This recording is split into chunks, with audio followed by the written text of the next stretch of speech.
नमस्कार दोस्तों, मेरे YouTube चैनल पर आपका स्वागत है। अगर आपको ये वीडियो अच्छी लगे तो प्लीज़ लाइक एंड कमेंट कीजिए और सब्सक्राइब भी कीजिएगा।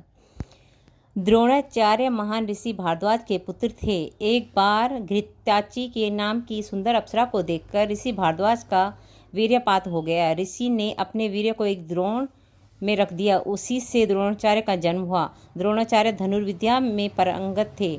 उन्होंने कौरवों और पांडवों को धनुर्विद्या सिखाई। वे अर्जुन को सबसे बड़ा धनुर्धर बनाना चाहते थे। अश्वत्थामा गुरु द्रोणाचार्य का पुत्र था।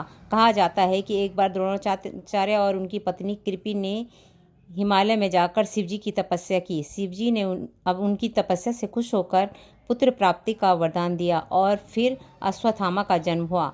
अश्वत्थामा अपने पिता की तरह शस्त्र विद्या में पारंगत था। वैसे तो द्रोणाचार्य कौरव और पांडव दोनों के गुरु थे, मगर महाभारत युद्ध में उन्होंने हस्तिनापुर के सिंहासन का पक्ष लेते हुए कौरवों की तरफ से लड़ाई की। उन्होंने युद्ध में कई बार कौरवों की सेना का नेतृत्व भी किया।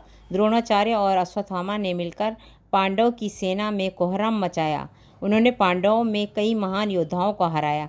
महाभारत काल में चंद लोगों को ही चक्रव्यूह की रचना और उसको भेदना आता था। द्रोणाचार्य उनमें से एक थे। दुर्योधन के कहने पर द्रोणाचार्य ने ही युद्ध में चक्रव्यूह की रचना की।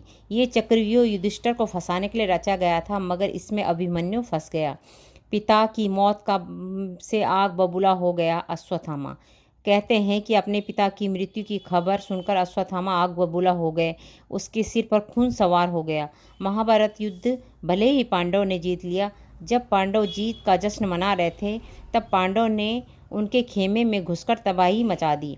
अश्वत्थामा ने द्रौपदी के 5 पुत्रों और धृष्टुमन का उस समय वध कर दिया था, जब वो सो रहे थे। माना जाता है कि इस घटना के कारण अश्वत्थामा को सदियों तक जिंदा रहकर दुख भोगने का शाप मिला।